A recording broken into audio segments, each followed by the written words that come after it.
Iniciar la grabación, ahora que he soltado ya todo el rollo. Y bueno, pues eso, él se dedica al sector del tratamiento de aguas, además es cervecero y bueno, pues hoy va a dar esta charla sobre, pues eso, temas de química del agua, calidad del agua. Luego, como siempre, pues podéis ir subiendo las preguntas al chat. Yo se las iré haciendo cuando vea que corto un poquito, a lo mejor entre un capítulo, entre una diapositiva y otra, pues le iré haciendo las preguntas y luego al final de la charla, si veo que somos un grupo manejable, gente que no nos vamos a estar pisando unos a otros, pues le podréis preguntar de viva voz, pues si se os ha quedado alguna duda o lo que quieras. Entonces, pues nada, Carlos, te lo dejo todo a ti. Bueno, estamos grabando la charla, por si acaso alguno lo está viendo desde el móvil y lo está escuchando, pero bueno, como va a hacer Carlos una presentación, pues bueno, por tenerla, ¿no? Por tener la mano y luego pues poder verla los que no hayáis podido venir o estar aquí presentes o los que la estéis viendo desde el móvil y no podéis ver lo que son las diapositivas correctamente. Entonces, pues nada, Carlos, cuando quieras. Muy bien, muy bien. Bueno, pues nada, muchas gracias por la presentación, Pablo. Y pues nada, yo, como bien comentaba, bueno, yo soy licenciado en Ciencias Químicas y llevo pues 20 años en el sector, en una empresa, en la misma empresa, se llama Químicas, se llama la empresa, en una empresa que pues nos dedicamos al tratamiento de agua, ¿no? De todo tipo, sobre todo industriales, pero también aguas potables, aguas residuales, vertidos, plantas de tratamiento, etcétera, ¿no? Y bueno, nosotros básicamente lo que hacemos es muchos análisis de agua, porque en base a esos análisis fabricamos productos para el tratamiento de este agua, ¿no? En cerveceras, pues se utiliza, hay muchos digamos, instrumentos, equipos para tratamientos de aguas, ¿no? Y bueno, pues en algunos se utilizan productos, en otros se trata el agua con medios físicos, por decirlo así, ¿vale? Y ahora os contaré un poco. A ver, yo la intención, lo que habíamos hablado, pues es hablaros un poco de la química básica del agua.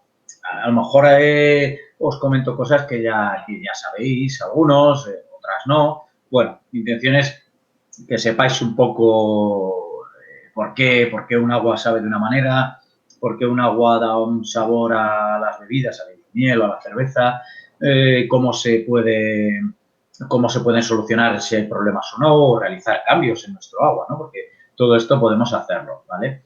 Y es un poco lo que os quiero contar en este ratito, ¿vale? Voy a compartir pantalla y os enseño pues una presentación que he preparado. Vamos a ver.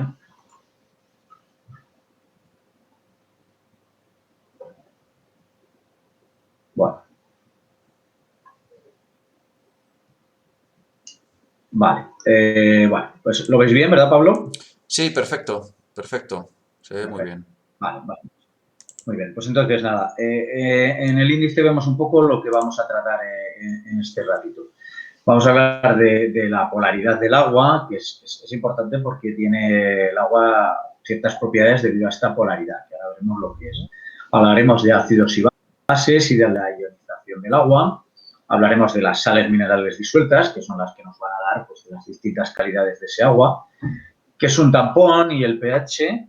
Hablaremos de la alcalinidad del agua, también de la dureza del agua y de cloro libre y cloramina, ¿vale?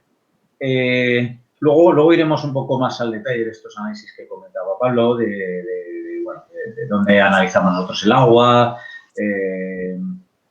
cómo puede variar ese agua. Lo iremos viendo luego y seguramente que en las preguntas o charla que hagamos después resolveremos muchas dudas, ¿no? O las que podamos, algunas igual no. Bueno, la polaridad del agua. A ver, el agua, ahora veremos una imagen un poco gráfica, pues tiene una estructura molecular simple, son dos átomos de hidrógeno, uno de oxígeno, se unen mediante enlace covalente. Esto enlace covalente, bueno, pues es química pura, ¿no? Enlaces de átomos en las moléculas, pues teníamos enlaces, no sé si algunos recordáis o si lo sabéis, metálico, covalente, iónico. Bueno, en este caso es enlace covalente, comparten unos electrones y hacen una estructura, digamos, ordenada y estable, por decirlo así, ¿vale? Bueno, existen, aquí hablamos de 4 pares de electrones rodeando al átomo de oxígeno. Esto hace que tenga cierto ángulo. Bueno, y luego tiene 2 pares no compartidos. El oxígeno, pues, es un átomo electronegativo y, como aquí bien indicamos, es amante de los electrones, ¿no? A diferencia del hidrógeno. Al final, nosotros los átomos los tenemos en disolución en forma de iones, ¿vale? Los iones son átomos con carga bien positiva o bien negativa. Los iones con carga positiva, pues, son los cationes, ¿vale? Los iones con carga negativa, los aniones, ¿eh? Entonces, como veis aquí, en el dibujo gráfico este que tenemos, son moléculas de agua. Como veis, la bola roja es un átomo de oxígeno y las 2 blancas son átomos de hidrógeno, ¿vale? Se unen entre sí formando esa molécula de agua y luego, como veis, aquí tenemos una unión de una molécula de agua con otra, ¿no? Con esas 3 líneas, esa línea discontinua. Bueno, esto tiene una unión por puentes de hidrógeno, que se llama. Es un tipo de enlace también más débil que los covalentes, iónicos o metálicos, pero también es un enlace que le da propiedades al agua, ¿no? Y características, pues, como cuando vosotros veis que hay unos bichitos que van andando por encima del agua y no se hunden. Pues bueno, estos puentes de hidrógeno son capaces de sustentar el peso, ¿no? Cuando añadís una gota de agua en una moneda, por ejemplo, y veis que no desborda hasta que hay una cierta cantidad, todo esto es por estas uniones, sobre todo de puentes de hidrógeno, ¿vale? Entonces, bueno, hablamos de que el agua es una molécula polar, ¿vale? Es decir, que tiene una distribución irregular de la densidad electrónica, ¿no? Como veis, tenemos las partes positivas, que serían los átomos de hidrógeno, y la parte negativa, la parte del oxígeno, ¿vale? Esto hace que tengamos unas cargas distintas. Al final, nos podemos imaginar un imán, ¿no? Por un lado tiene carga positiva, por otro negativa. No tan exagerado, pero sería un poco esa la idea, ¿vale?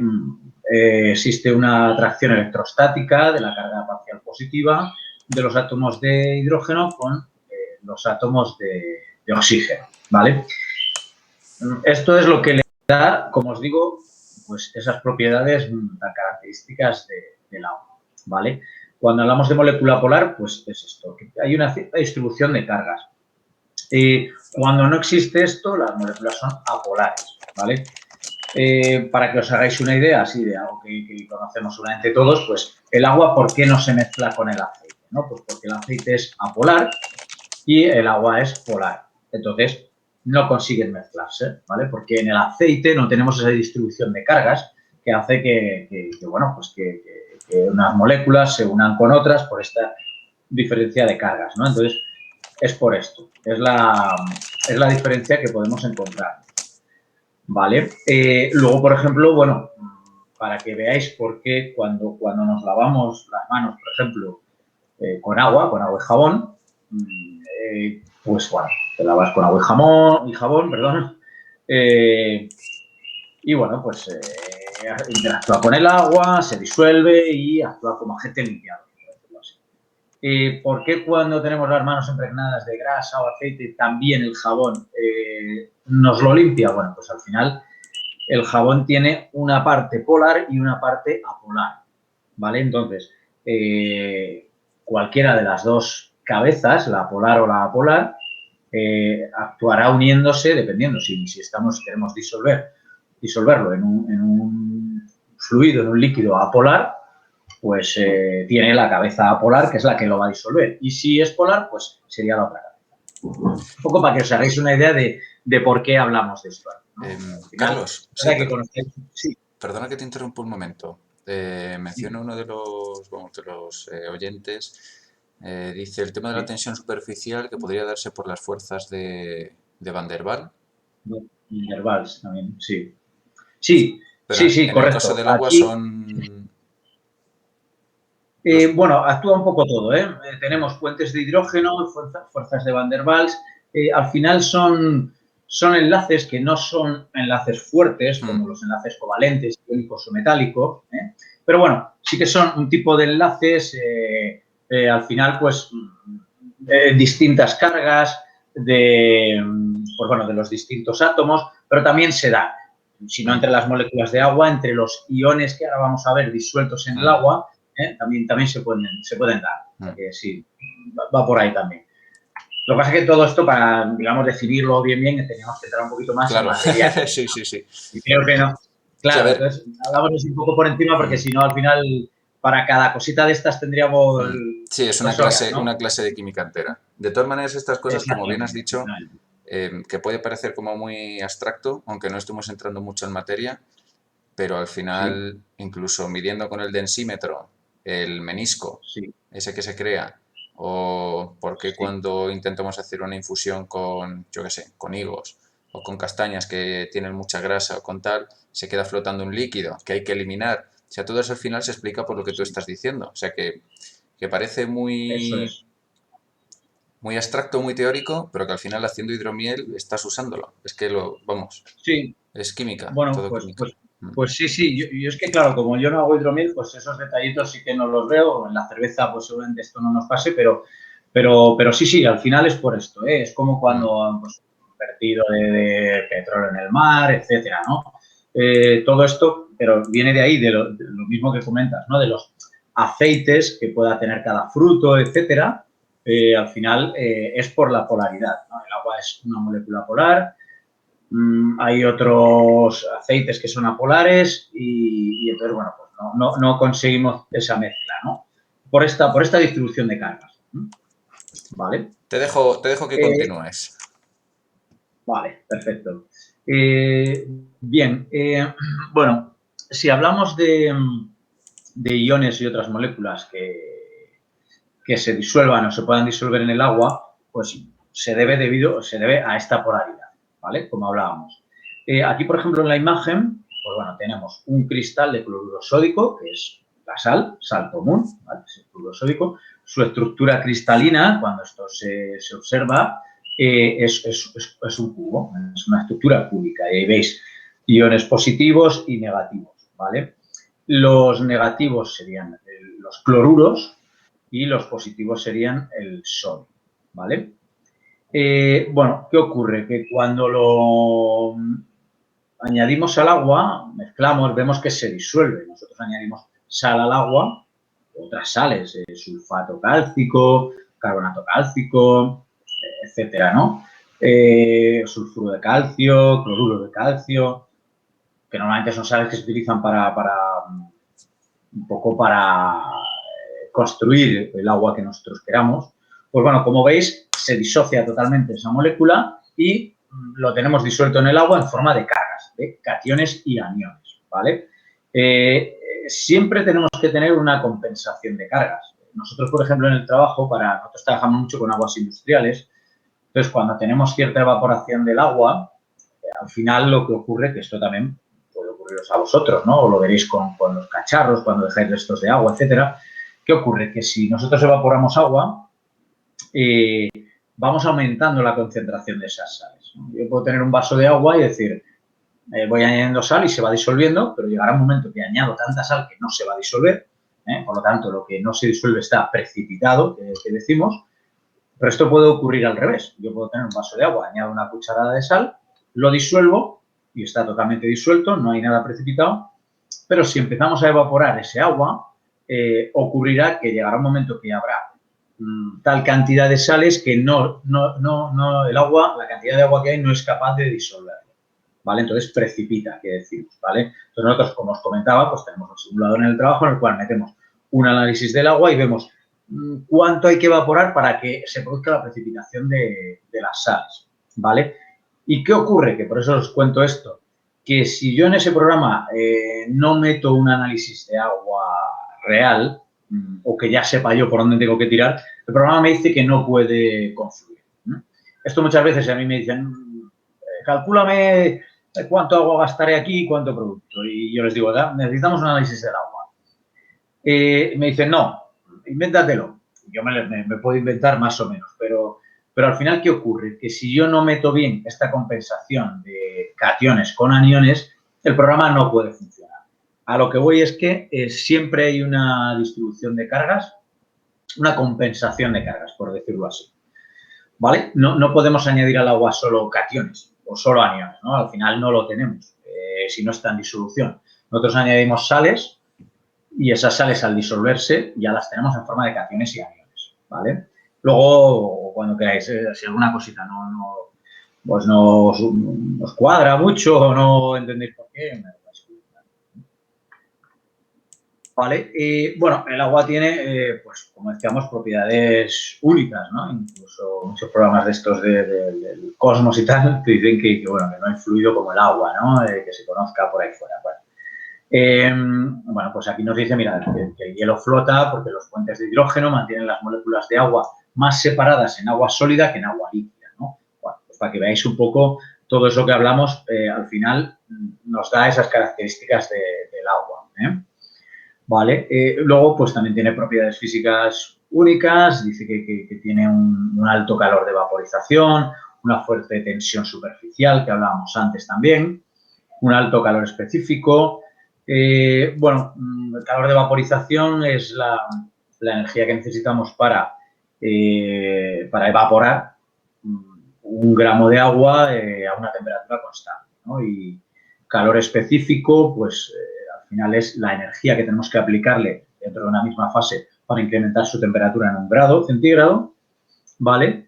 Y bueno, y como comentábamos antes, dice que el hecho de ser casi el disolvente universal, sus propiedades pues son debidas a esta polaridad del agua, ¿vale? Y formar los enlaces por puentes de hidrógeno.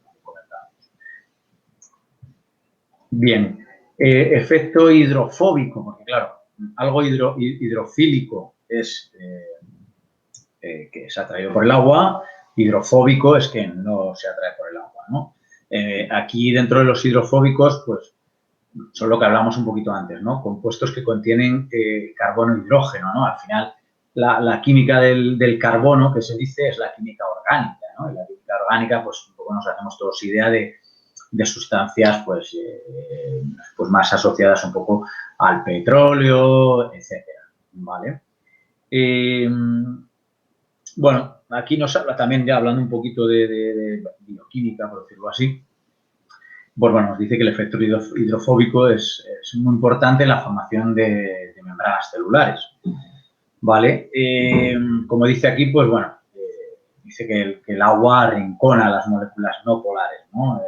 Esto es que es gráficamente, si os imagináis aceite en agua, es esto, ¿no? Cuando vosotros tenéis aceite en agua, al final se hacen como bolitas, pero al final se van juntando todas, ¿no? Esto es por estas propiedades polares y apolares. Y bueno, pues las membranas celulares tienen zonas polares, que hacen un poco que luego todo lo que ocurre en el organismo pues se basa en esto. Además, el cuerpo humano, pues creo que somos, no sé si un 70% agua o un 80%, más o menos por ahí. Vale, luego también, bueno, pues la membrana celular interviene en procesos de ósmosis para regular la cantidad de agua que tienen estas células. Ahora lo vemos, bueno, ya que os lo he dicho, el tema de ósmosis, bueno, sonará sobre todo porque para mejorar la calidad del agua, pues en muchos sitios, en viviendas, esto lo hay a nivel industrial, a nivel desaladoras de agua de mar, a nivel doméstico, ¿no? Lo que es una ósmosis a nivel doméstico. Tal vez lo hayáis usado algunos, pues son como una especie de filtros que se ponen en la pila y el agua pasa primero por ahí. Bueno, una ósmosis lo que hace es que tenemos unas membranas semipermeables a ciertos iones, no son filtros de partículas, ¿vale? Un filtro de partículas no modifica químicamente el agua, simplemente retiene partículas en suspensión. Una ósmosis sí modifica químicamente el agua, ¿vale? El proceso de ósmosis tal cual es que si tenemos una disolución con una concentración salina determinada y otra con una concentración salina distinta y en medio tenemos esa membrana semipermeable, el proceso de ósmosis natural lo que hace es que el agua pasa de la menos concentrada a la más concentrada para igualar concentraciones, ¿vale? Es decir, que una ósmosis tal cual lo que hace es igualar la concentración a ambos lados de la membrana. Una ósmosis inversa, que es lo que se utiliza para el tratamiento del agua, pues a través de una bomba de alta presión, en las domésticas simplemente es la presión que viene de la red, pero a nivel industrial son bombas de alta presión, pues podemos tener, a ver, se puede trabajar desde 7 bares de baja energía hasta 15 bares, ¿no? De alta energía, que consumen más, pero bueno, a través de esa presión adicional, lo que hacemos es lo contrario de lo que es la ósmosis, ¿no? Por eso se llama ósmosis inversa. Y es que de la parte más concentrada hago que pase agua por esta membrana semipermeable a la parte menos concentrada. De tal manera que lo que hago es que todas las sales se me quedan en un lado de la membrana y al otro lado agua sin esas sales. Por lo tanto, es un método de tratamiento de agua. Eliminamos sales y luego veremos un ejemplo de un análisis y veremos en qué afectaría. Vale. Bueno, entramos un poco en el tema de ácidos y bases y de la ionización del agua. ¿Vale? Bueno, ácidos, definición. Pues bueno, los ácidos ceden. Aquí veis hidrógeno más. Este es un hidrógeno que ha perdido un electrón al ionizarse. Se llaman protones. También se escribe como H3O más. ¿Vale? Pero bueno, los ácidos ceden protones, es decir, un ácido sulfúrico es un ácido muy fuerte y cede protones.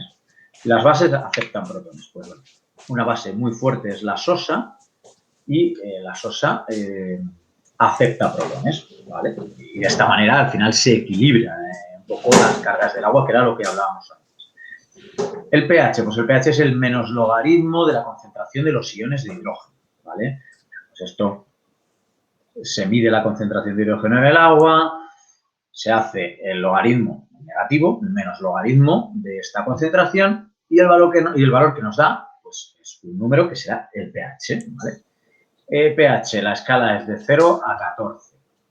0, lo más ácido, 14, lo más básico.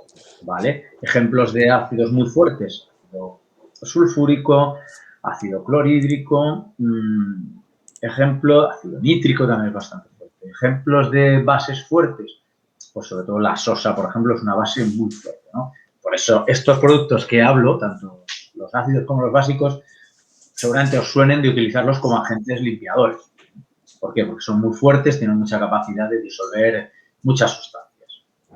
¿Vale? Ácidos débiles que podemos utilizar para, pues, cuando uno quiere bajar el pH de su agua para el miel o para la cerveza, y sobre todo también que sean para uso, digamos, sanitario, ¿no? Sanitario me refiero a potable, por decirlo así. Bueno, pues un ácido fosfórico, por ejemplo, un ácido láctico, ácido acético, que es el vinagre es ácido acético, por eso muchas cositas se limpian con vinagre, son ácidos débiles. Bases débiles, pues un amoníaco, bueno, pues son ejemplos de ácidos y bases. Claro, cuando hablo de fuertes y débiles, mirad lo que tenemos aquí. Decimos a pH 7 la disolución es neutra. Bien, vosotros lo veréis mucho en muchos anuncios de cosméticos, de productos de limpieza, ¿no? De champús, etcétera. pH neutro, pH 7, que no aportará ni exceso de protones ni de hidróxido, son los OHs. Y se supone que sean menos agresivos para la piel, sí que es verdad, ¿no? A un pH menor, pues de 1 a 6 la disolución es ácida. Bueno, pues como hablábamos antes, sulfúrico clorhídrico, pH 1, 0, 0,1, muy fuertes. Un cítrico, por ejemplo, el ácido de limón es más débil, pues 5, 6, entrarían en esos rangos de pH. Y para pHs altos, pues vamos, de 8 a 14 se considera básica la disolución. Y bueno, pues pHs muy altos, como decíamos, pues una sosa, por ejemplo, ¿no? ¿Vale? Esto será importante luego pues, para las características de esa disolución y para las propiedades de esta disolución y se comportará de una manera u otra. Incluso las sales que añadamos a esta disolución no se van a comportar igual si la disolución es ácida o si la disolución es básica, ¿no? Por ejemplo, el hipoclorito, esto le afecta mucho. Luego veremos una gráfica ahí y veremos esto, ¿vale? Bueno, las sales minerales disueltas se encuentran disociadas en iones, ¿no? Como veíamos el ejemplo inicial del cloruro sódico disuelto en el agua, ¿no? Como cationes, pues los positivos, ¿no? Nos encontraremos muy habituales sodio, potasio, calcio, magnesio. ¿Por qué vemos, por ejemplo, sodio tiene un más solo y el calcio un 2 más y el magnesio? Bueno, esto tiene que ver si os acordáis alguno o sabéis o la tabla periódica o la tenéis a mano. Bueno, por ejemplo, el sodio y el potasio están mirando la tabla desde el lado izquierdo, la primera columna, que sería hidrógeno, sodio, potasio. Pues todos esos están en esa primera columna. Tienen, digamos, un electrón, por ejemplo, sí, un electrón al final en la capa de valencia, que sería el que podrían perder, ¿vale? Y quedan con una carga positiva, porque pierden ese electrón. El calcio, magnesio están en la segunda columna y pueden perder 2 electrones. Por lo tanto, al diluirlo en el agua, quedarían ionizados con 2 cargas positivas. Un poquito para que veáis lo que significa eso, ¿eh? Como decíamos al principio, no tenemos que entrar mucho en más cosas que seguramente ahora mismo no nos interesen. Aniones, pues cloruro, sulfato, fosfato, bicarbonato, carbonato, nitrato. Como veis igual, estos lo que hacen es ganar cargas negativas. El cloruro gana una para completar su capa de 8 electrones en su capa de valencia. Entonces, bueno, el sulfato ganaría 2. Bueno, un poquito para que os hagáis una idea de lo que tenemos en el agua, ¿eh? En el agua tenemos esto en disolución, ¿vale? No tenemos cloruro sódico pegado, metido en el agua, pues entonces no se disolvería, ¿vale? Tenemos los iones disociados completamente. Bien, bueno, luego aquí hablo un poquito en general de las funciones de las sustancias minerales en los organismos. Pues bueno, tienen funciones de función tampón, regulador de pH. Es un tampón. Ahora luego hablaremos un poquito más también dentro de la alcalinidad. Al final, una disolución tampón lo que hace es mantiene un pH. Es decir, aunque yo añada ácido o base, estas sustancias se comportan bien como aceptores de protones, como veíamos antes, o bien como aceptores de hidroxilos, que sería la base, ¿no? O sea, o aceptores de protones o dador de protones. ¿Vale? Esas son disoluciones tampón. Son sustancias que se comportan de esta manera y mantienen un pH. Esto, por ejemplo, pues hablábamos antes para las células, es interesante para no sufrir grandes cambios en su química, por decirlo así. Tienen un límite. No puedo tener una disolución tampón y decirle he hecho litros y litros de ácido sulfúrico y lo va a mantener. No. Se rompe ese tampón y el pH de golpe se nos va para abajo. ¿Vale? Esto tiene su límite, pero sí que es capaz de aceptar ciertos cambios en la disolución. Regulan la actividad enzimática, esto un poco de más cosas del organismo. Regulan la presión osmótica y el volumen celular. Esto es lo que hablábamos antes, ¿no? El volumen de una célula dependerá del agua que tenga dentro, al final, ¿vale? Entonces, a través de esa membrana semipermeable de la célula y por la presión osmótica, no de ósmosis inversa, sino de ósmosis, pues se igualará con la concentración del exterior, ¿vale? Generan potenciales eléctricos, actúa como electrolito, ¿no? Vosotros sabéis que el agua es conductora de la electricidad. Bueno, pues se utiliza como electrolito, ¿no? Y según las sales que tenga, conducirá mayor o menor grado. Bueno, más que la electricidad, no es conductividad eléctrica, sino conductividad iónica, ¿no? Lo que se puede generar aquí. Es decir, se genera una conductividad a través de esos iones que miramos antes en disolución, ¿vale? Y luego, bueno, pues regulan funciones fisiológicas y bioquímicas ya de los organismos, ¿vale? Eso se saldría un poquito más de lo que nosotros queremos ver. Bueno, lo que comentábamos antes, las disoluciones de sales que tienen esta función se denominan pues, tampones o disoluciones amortiguadoras, ¿vale? Dice, disminuyen las variaciones del pH que se producen en reacciones bioquímicas. Eso es lo que os decía, ¿vale? Bueno, pues dentro del organismo, pero ya no del organismo, sino una solución nuestra para preparar un hidromiel o una cerveza, si tenemos una cantidad de bicarbonatos, que el bicarbonato pues suelen ser una sustancia que puede actuar como tampón, pues dependiendo del grado que tengamos, pues bueno, podremos tener mayor o menor variaciones de ese pH. ¿Por qué podemos tener luego variaciones de pH? Pues no sé, porque le añado una sal que haga que baje o haga que suba, o porque mi agua es de cierta manera, o porque, no sé, hemos fermentado, esto seguramente sepáis vosotros mucho más que yo, que en la fermentación pues pueda cambiar, pueda variar el pH de nuestro mosto. Bueno, pues lo que hace una disolución tampón es amortiguar esas variaciones de pH, ¿vale? Y que no se me dispare para arriba o para abajo. Sí, comentando un poco ¿Sí? lo que estás hablando. Bueno, a ver, para incidir en aspectos que le importa a la gente, digamos, que están con el tema Sí, del me hidromiel, parece bien. Bueno, sí, Ujú. el pH disminuye durante la fermentación. O sea, según va avanzando la fermentación, va disminuyendo el pH. Pero también Ujú. es importante diferenciar entre... Luego hay gente que si le baja mucho el pH, como tú estás diciendo, tienen que Sí. añadirle una base para subir un poquito el pH y que la fermentación Ujú. continúe. O sea, es un motivo por el que te puede Ujú. parar una fermentación, tener el pH muy bajo. El caso es Ah, que, como tú has correcto. mencionado antes, por el tema de los tampones, Sí. no es lo mismo el pH que, digamos, la acidez, ¿no? La cantidad de ácidos que no es exactamente lo mismo. Me refiero que tú puedes Mm, tener a lo mejor eh, muchos ácidos disueltos, pero gracias a la cantidad a lo mejor de carbonatos que tienes un pH más alto, ujú, ujú. o tener menos ácidos, pero no tener prácticamente ningún carbonato. Sí que no te varía el pH. Sí, sí. A ver si voy bien por lo que comentas. Sí, es que mucha Sí, gente que más que, confunde, o sea, son cosas, claro, son similares, pero hay gente que confunde un poco y a lo mejor esa explicación, porque hay sí, gente que dice, uy, tengo un pH, yo qué sé, muy bajo. O bueno, para el caso sí. del hidromiel o del vino, pues a lo mejor un pH de 3, 2,7, incluso algunos dos y Ujú. medio cuando ya está totalmente terminado el producto. Y Sí, dicen, tengo un pH muy bajo, ¿cómo le quito acidez?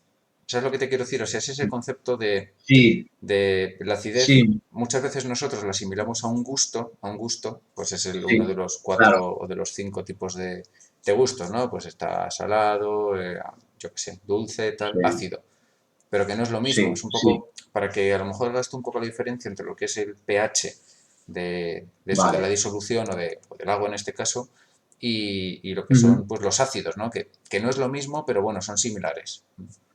Sí, sí, sí, yo creo que un poco esto, a ver, claro, lo que tú dices, por un lado tenemos la parte del gusto, que está el sabor ácido, ¿no? Que es, bueno, que es algo que tenemos todos en la cabeza, que lo vas aprendiendo de pequeño y asocias un tipo de sabor, de gusto, a un sabor ácido, ¿no? Como el amargo, ¿no? Pero es verdad que lo que tú dices, que no es una acidez que podamos medir, al menos con esto que estamos hablando, ¿no? Que yo sepa. Efectivamente, el pH pues puede ser más o menos ácido, pero en función de la escala que tenemos de concentración de protones, ¿vale? No tiene absolutamente nada que ver, a ver, quiero decir, tendrá que ver, pero esta escala no tiene nada que ver con el sabor más ácido o menos ácido, ¿vale? Porque además luego el gusto seguramente sea más subjetivo, ¿no? Y cada uno lo apreciemos de una manera, más fuerte o menos, pero aquí cuando hablamos de acidez es de la concentración de protones, exclusivamente. Lo llamamos como pH, que es un poco la manera, digamos así, más fácil, más común, pero al final la acidez aquí la determinamos por la concentración de protones, ¿vale? Eh, si nosotros, como os decía, añadimos un ácido sulfúrico, libera muchos protones, por lo tanto el pH baja y vemos que es muy ácido, es una solución muy ácida, pero no por el sabor, que evidentemente no podríamos probarla por la toxicidad, pero, pero, pero es en lo que se basa, ¿eh? Y luego cuando hablamos de una disolución tampón, lo que hace es que, ahora veremos un ejemplo de una reacción, porque son reacciones en equilibrio, no son unas reacciones que se desplacen, todos los reactivos se conviertan en productos. Son reacciones que están en equilibrio, tenemos de los dos, de los reactivos y los productos, ahora lo veremos, y aquí cuando hablamos de disolución tampón, al final es, voy a pasar, aunque vuelva ahora a esta diapositiva, pero mira, quería llegar a esta. Aquí tenemos un poco el equilibrio del bicarbonato, ácido carbónico y el CO2, ¿vale? Aquí decimos el tampón bicarbonato es común en los líquidos intercelulares como plasma sanguíneo, etcétera, ¿no? Y se mantienen pH valores pues de torno a 7 gracias al equilibrio entre el ion bicarbonato y el ácido carbónico. Vale, ¿aquí qué ocurre? ¿Cómo funciona un tampón? Si yo añado ácidos, ¿vale? Estoy añadiendo protones. Entonces, ¿qué ocurre? Si yo añadiese, si no tengo una disolución tampón, si no añado protones, aquí al final voy a tener muchos protones en el lado según lo veis vosotros, la izquierda, y entonces me bajaría mucho el pH porque tendría una concentración de protones. Pero ¿qué ocurre en esta disolución de ambos? Si yo añado protones, veis que la flecha de la reacción no es solo hacia un lado, sino que está hacia los dos.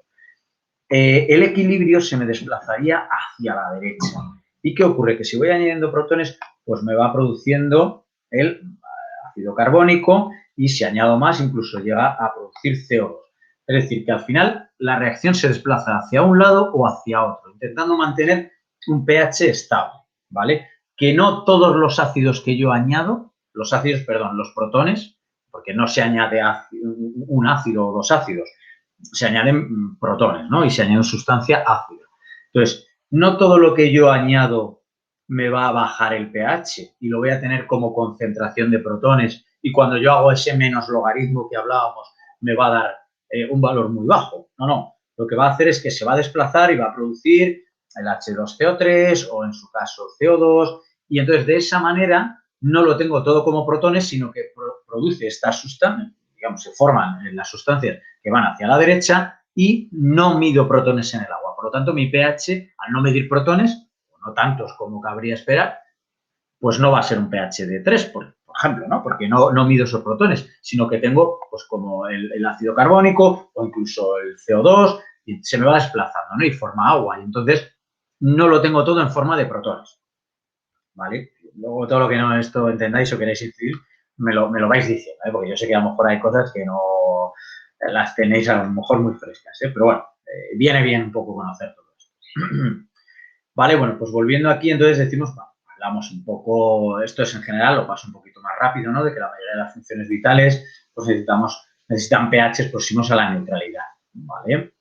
Bueno, las sustancias disueltas alteran el pH, ¿vale? Y es lo que hablábamos antes, entonces tener un tampón, pues nos va a absorber esas pequeñas variaciones que tenemos para que las actividades metabólicas no sufran esos cambios, ¿no? Y puedan seguir realizándose de manera normal. ¿Vale? Dice que los organismos, para evitar que los pH de los fluidos no cambien, pues tienen estos sistemas. Vale. Normalmente estos son, pues, ácidos débiles que no llegan a disociarse totalmente, ¿no? Por ejemplo, un sulfúrico se disocia totalmente. De tal manera que todos los protones que añadimos se liberan y nos van a bajar ese pH, ¿vale? Esta sustancia, los tampones, pues no ocurre esto. Como hemos visto, están en equilibrio, ¿no? Entonces no llegan a disociarse del todo. No sé si lo entendéis, pero bueno, luego si no me lo vais diciendo, ¿vale? Cuando tenemos un exceso de... Aquí lo ponemos como H3 o más para que veáis otra forma de escribirlo, pero es lo mismo que H más, ¿vale? Los protones. Actúa como base, acepta protones cuando hay un exceso y cuando hay un exceso de OHs, que serían los básicos, actúa como ácido, esa disolución tampoco, y libera protones. Por lo tanto, sigue manteniendo el equilibrio, ¿vale? No quiero liaros mucho con esto, ¿eh? Pero bueno, está bien comentarlo. Aquí ya hemos hablado del tampón bicarbonato, ¿vale? Y es lo que decíamos, si aumentan los hidrogeniones, que son los protones, el equilibrio se desplazaría a la derecha, ¿vale? Para acá, para mantener ese equilibrio y no tener todo como protones, que son los que cuando yo mida me van a dar un pH muy bajo, muy ácido, ¿vale?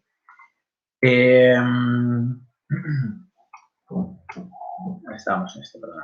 Y luego también pues tenemos otro ejemplo de tampón, el tampón fosfato, ¿vale? Que pues, se encuentra en líquidos intracelulares y mantiene el pH en torno a 6,86. Bueno, vosotros al final utilizáis muchas sustancias orgánicas, por decirlo así, ¿no? De plantas, etcétera. Entonces, todo esto puede influir. Habrá ciertos, como me hablabas antes, Pablo, de añadir ciertas sustancias, del fruto seco, de una planta, que puedan contener más o menos fosfórico y ya no se hace de tampón, ¿no? A lo mejor otra no lo tiene o tiene menos. Y dices, joder, sin echarle esto, la levadura me baja el pH a 3, por ejemplo, ¿no? Y echándoselo, esta sustancia, pues a lo mejor no me baja tanto. Hostia, ¿esto por qué será, no? Bueno, pues todo esto es lo que influye, ¿no? Porque al final esas sustancias pueden tener tampones que son los que hacen que ese pH no varíe a pesar de añadir lo mismo, ¿no? Lo mismo salvo este ingrediente, ¿vale? Bueno, pasamos a hablar, igual voy despacio. Bueno, tú, Pablo, si voy lento o rápido me vas diciendo, ¿eh? ¿vale? Bueno, hablamos también de la alcalinidad o basicidad del agua, ¿vale? La alcalinidad es, bueno, al final es la capacidad que tiene, la medida o capacidad que tiene una disolución para neutralizar los ácidos, ¿vale? ¿Qué quiere decir? Que podemos tener una disolución a pH 14, pero a lo mejor le echamos 3 gotas de ácido sulfúrico y nos baja rápidamente. Y podemos tener otra solución a un pH de 9, 8 y no baja tan rápido por la alcalinidad, ¿no? La alcalinidad, pues bueno, nos la van a dar sobre todo los bicarbonatos, carbonatos, incluso hidróxidos, ¿vale? Bueno, aquí hablamos de que en aguas naturales los compuestos que más contribuyen a esto pues, son precisamente los bicarbonatos, que se forman fácilmente por la acción del dióxido de carbono atmosférico. Bueno, aquí tenemos que tener en cuenta que al final, en aguas naturales, las aguas, como sabéis, pues van disolviendo, las sales de las rocas, etcétera, depende del terreno por el que pasen, pero a su vez tenemos CO2 en la atmósfera, ¿vale? Que también se mezcla con estas aguas. Al final tenemos ahí un equilibrio de mezcla igual que el oxígeno, ¿vale? Hablamos de sólidos disueltos, pero no hablamos de gases, pero bueno, el CO2 y el oxígeno pues también los tenemos disueltos en el agua, ¿vale? Entonces nos dan un poco esa presencia de carbonatos o bicarbonatos, ¿vale? Bueno, esto es lo que decíamos, ¿no? Que las aguas pues tienen la alcalinidad al disolver estos minerales carbonatados por el CO2 del ambiente. Luego ya tendremos, pues, según los iones que tengamos, calcio, magnesio, sodio, etcétera, se formarán, pues, ciertas sustancias, ¿vale? Silicatos también hacen una contribución a la alcalinidad total de aguas naturales. Te quería preguntar, Nos dice que otros aniones existentes en aguas naturales, con excepción de carbonatos y bicarbonatos, procedentes de disolución de sales minerales como sulfuros o cloruros, apenas inciden en la alcalinidad. Bueno, luego hablaremos de dureza permanente y dureza temporal, que tiene un poco que ver con esto, ¿vale? vas a comentar luego, Carlos, el tema de el sabor, ¿no? Que le aporta a lo mejor... Sí, Vale, sí, vale, vale, sobre todo guay. la dureza. Vale, vale, vale, vale. Sí. Sí, Eso es, cuando hablemos ahora de dureza. vale, perfecto. Entonces, sí, bueno, nosotros añadimos, nosotros cuando queremos tratar un agua de hidromiel, pues podemos añadir cloruros o sulfuros o sulfatos en función de pues, la sal. Pues podemos añadir cloruro cálcico o podemos añadir sulfato cálcico. Entonces, depende de la sal que añadamos, podrá aportar alcalinidad o no. ¿Vale? Bueno, y aquí pues decimos que el 80% de la alcalinidad del agua natural pues proviene de rocas carbonatadas, ¿vale? Son rocas pues, que tienen CO2 de la atmósfera y al disolverlas en el agua pues obtenemos estos bicarbonatos y carbonatos, ¿vale? Yo creo que esto lo voy a pasar un poquitín más rápido para no enrollarme mucho y llegar yo creo a esa parte más de dureza, de cloro, etcétera, ¿vale? Bueno, aquí simplemente hablamos de la determinación cuantitativa de la alcalinidad. Bueno, esto es una práctica, un método de laboratorio, una valoración con ácido sulfúrico, pues añadiendo gota a gota. Utilizamos indicadores que cambian de color, como la fenolftaleína o el verde de bromocresol, como indicadores. Y en función del pH al que vayamos llegando, tendremos un color U. Esto simplemente es un método de laboratorio, ¿vale? Bueno, es importante conocer la alcalinidad del agua. Bueno, pues nos dicen procesos de potabilización, para procesos de coagulación, floculación. Bueno, sobre todo la alcalinidad del agua nos va a influir también en la precipitación de ciertas sales, ¿no? A partir de, pues, carbonato cálcico, por ejemplo, pues puede precipitar a partir de pH ya por encima de 8 y por debajo, ¿no? Una misma concentración de calcio puede provocar precipitación de carbonato cálcico o no en función del pH al que estemos. Esto dependerá de la alcalinidad del agua que tengamos, ¿vale? Bueno, en cuanto a la dureza del agua, que creo que esto es nos suena a todos un poco más. Bueno, la dureza del agua al final lo que nos va a dar es la concentración de calcio y magnesio en el agua, ¿vale? ¿Qué problemas o qué propiedades puede tener un agua con mayor o menor dureza? Vamos a ver, lo que hablaba ahora Pablo del sabor. Nosotros cuando vamos a zonas de la costa, Valencia, Cataluña, etcétera, pues bebemos agua, o casi nadie bebe agua del grifo, ¿no? El agua es potable, o sea, si no, no la podrían distribuir las compañías. El agua es potable. ¿Pero por qué no suelen beberla? Porque es un agua muy dura, que se dice, ¿no? Es un agua muy dura, parece que dices que mastico el agua, ¿no? O tiene un sabor muy raro, sobre todo muy distinto a, bueno, yo que vivo en Madrid, pues es muy distinto al agua de Madrid o muy distinto al agua de La Coruña, etcétera. ¿Esto por qué es? Pues bueno, por la concentración de sales, pero sobre todo de calcio y magnesio, ¿vale? Al final, el tener mucha dureza en el agua, lo que puede provocar es que cuando haya evaporación de agua, haya esta precipitación del carbonato cálcico, que es lo que vemos pues en muchas tuberías, que nos quedan residuos blancos, incluso bueno, se atascan tuberías, se van cerrando el diámetro de una tubería, se va formando el precipitado del carbonato cálcico, hasta que al final no pasa el agua, ¿no? Y se obstruye. Esto pasa mucho en industria y depende de las zonas donde estemos, ¿vale? Bueno, aquí como veis está compuesta por calcio y magnesio. Ca2+ es la concentración del ion calcio y Mg2+, concentración del ion magnesio, ¿vale? Bueno, nos dice que las proporciones de cada uno de ellos depende de la masa molecular. Bueno, esto es el peso molecular, el peso atómico del calcio, que es 40, el peso atómico del magnesio, y en función de eso calculamos las proporciones que tendríamos, ¿vale? Esto creo que no le tenemos que dar ahora mucha importancia, porque luego para medir la dureza tenemos unos kits o unas tiras que son muy cómodas y es lo que a nosotros nos va a valer para nuestros tratamientos, ¿vale? Ahora veremos un poco qué aguas consideramos duras, qué aguas consideramos blandas, etcétera. Bueno, hablamos de dureza temporal y dureza permanente, ¿vale? Dureza temporal o de carbonatos es una dureza que, digamos, se puede eliminar, pues por ejemplo, con temperatura, ¿no? Es lo que os digo. Cuando el carbonato cálcico, que es el CaCO3, que vemos ahí, veis que hay una S entre paréntesis, sólido, es la cal, por decirlo así. Cuando la tenemos disuelta en el agua, si nosotros nos ponemos a calentar agua, evaporamos agua y aumentamos la temperatura, la velocidad de precipitación aumenta mucho, ¿no? Y la facilidad. Por lo tanto, a mayor temperatura es más fácil que tengamos el precipitado de carbonato cálcico, ¿no? Por esto, no sé, en una lavadora, en un lavavajillas, sitios que calientan esas aguas que tienen dureza, pues se va a formar ese precipitado. Pero ¿qué ocurre? Que al formar ese precipitado, esta dureza se elimina de la disolución. Es decir, yo el agua que me quede no va a tener ya ese calcio o ese magnesio. ¿Por qué? Porque se han formado, han pasado a fase sólida, han precipitado, que se llama. Entonces, mi agua me queda limpia o con menos calcio y magnesio y me queda un agua más blanda, ¿no? Esto es así. Hablamos de dureza temporal. Dureza permanente, que es la de no carbonatos, pues son provenientes de sulfatos o de cloruros, ¿no? ¿Por qué? Porque esos precipitados no se van a formar a pesar de que calentemos el agua. Entonces, bueno, para que veáis un poquito la diferencia, ¿vale? Aquí, como decíamos, el carbonato de calcio es menos soluble en agua caliente que en agua fría, ¿vale?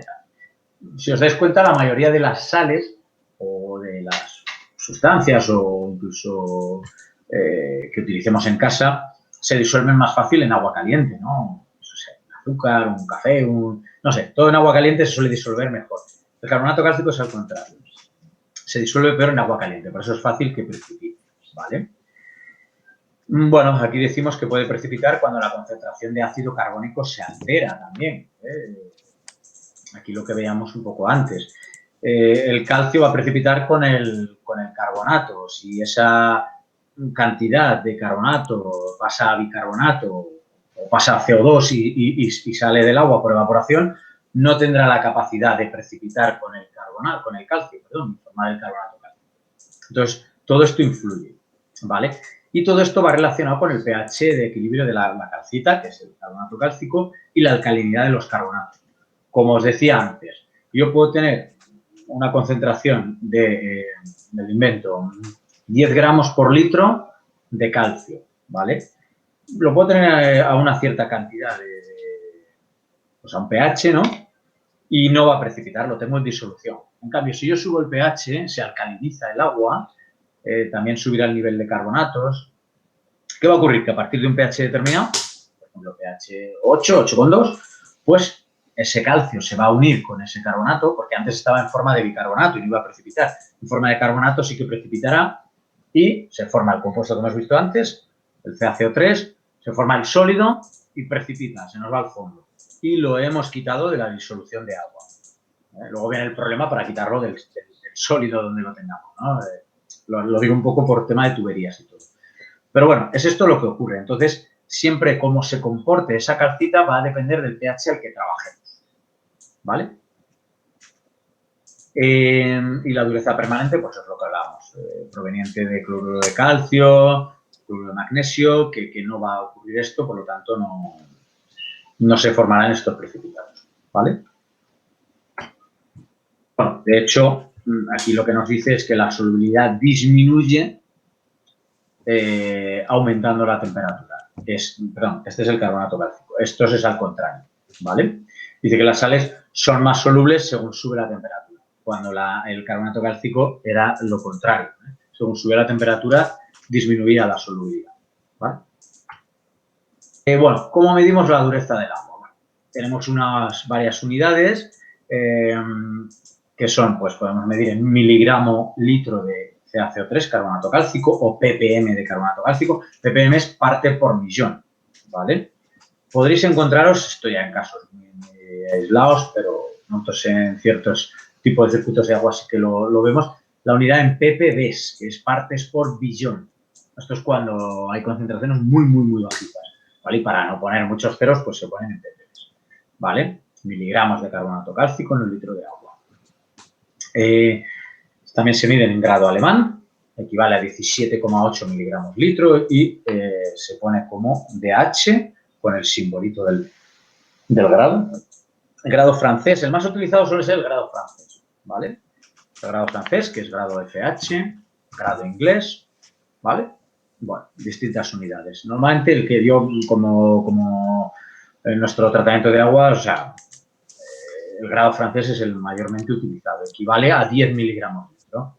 Bueno, cuando queremos hacer un cambio de unidades, tengo 10 grados franceses, pues equivale a 100 ppm de carbonato. Carlos, ¿Vale? ¿te puedo preguntar un momento? Sí, sí. Vamos, para la gente que viva, yo qué sé, pues por ejemplo en la costa, bueno, no en toda la costa, pero bueno, pues eso, en Valencia o en Barcelona, pues el tema, por ejemplo, de coger y decir, bueno, pues hiervo el agua, pues si vas a cocinar, por ejemplo, y que estamos en sábado, vas a cocinar el domingo, dices, bueno, pues hiervo el agua hoy y mañana, bueno, cuando ya haya enfriado, digamos, voy a tener un agua que se va a quedar en la olla, ¿no? En la parte de abajo de la olla como una especie de residuo sólido que Sí, será el carbonato, ¿no? sí, sí, correcto. Y Será la mayor parte, será eso. eso es. Y luego te quería preguntar, ¿a qué temperatura, en plan de frío, sería necesario darle si luego quisiéramos eliminar este otro tipo? Por ejemplo, estamos hablando de la dureza permanente, ¿no? ¿Hay alguna Sí, sí. manera de eso? O sea, ¿se utilizan filtros, otro tipo de métodos, o hay alguna manera por frío de que eso precipite también? Si los tenemos en el agua, vamos. No. A temperaturas, digamos, habitual. A ver, no sé si precipitaría a baja temperatura, porque lo que sí que nos dice es que no se disuelve. Se disuelve peor o mejor es decir, se disuelve mejor a temperaturas altas y se disuelve peor a temperaturas Eso bajas. es. ¿Vale? Pero no sé. Sí, Es decir, precipita, ¿no? Ya. claro, Ya. es decir, Vale. a temperaturas, por supuesto, ambiente. A ver, al final, si lo tenemos ya en temperaturas negativas, pues ya digamos, se hace agua sólida, ya no nos vale. Pero a temperaturas de 0 para arriba no nos van a precipitar, ¿no? Vale. No ocurre como ocurre con el carbonato Vale. cálcico cuando calentamos, Vale, perfecto. Es por si a alguien se le ¿vale? ocurría, ¿sabes? O Pues ya, mira, ya le seguramente, sacamos de la claro, duda. claro, no, seguramente todo esto también dependerá mucho de la concentración que haya, Mm. incluso del pH, tal vez. No tanto, pero bueno, pero vamos, no suele, no es algo, digamos, que veamos Vale. habitualmente. Para poder eliminarlos, al final, osmosis. Vale, vale, vale. Con la ósmosis inversa es como eliminaríamos cualquiera de estas sales. ¿Vale? Vale, pues entonces continuamos con el tema de la Sí, dureza. dale, Bueno, dale. sí, va, perfecto. Aquí hemos visto las unidades que tenemos de dureza. Os voy a decir cómo medirlo, que creo que no lo he puesto por aquí. Bueno, al final, ahora os comento esta tablita. ¿Cómo medirlo? Bueno, a ver, hay kits de gotas que nos miden la dureza, ¿vale? Tienen un cambio de color. Normalmente, cuando pues hay kit que echas en tu muestra de agua, echas una pequeña pastillita que te viene, unas gotitas de un amoníaco y en función de luego el cambio de color, si es verde no tiene dureza y si es roja, color vino, tiene dureza y vas añadiendo gota a gota otro reactivo y cada gota pues puede suponer un grado francés, depende del kit, pero os lo cuentas un poco en general. Y cuando ya cambia a verde es un cambio que se ve además fantásticamente, ¿no? Pasa de color vino a color verde, pues dices, vale, ya ha acabado mi valoración. He añadido 5 gotas, si cada gota en mi kit equivale a un grado francés, pues tengo 5 grados franceses en mi agua, ¿no? También hay unas tiras, ¿eh? Hay unas tiras en el mercado, las hay de bajo rango y de alto rango, es decir, hay tiras que te miden tienes una escala de 0 a 3 ppm, por ejemplo, o a 3 grados franceses y otra que es de 0 a 15 grados franceses, ¿no? Una es más fina que la otra. Y bueno, y con eso veremos la dureza que tenemos en el agua, ¿vale? ¿Qué se considera agua blanda o agua dura? Aquí tienes un poco esta tabla, ¿vale? Nos dice el agua blanda.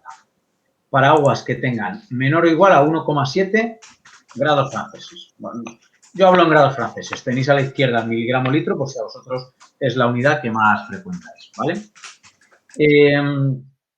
Entonces, bueno, por debajo de esa cantidad se considera agua blanda. Agua levemente dura, pues menos de 6 grados franceses. Por ejemplo, el agua de Madrid suele tener en torno a 4, 5, depende, ¿no?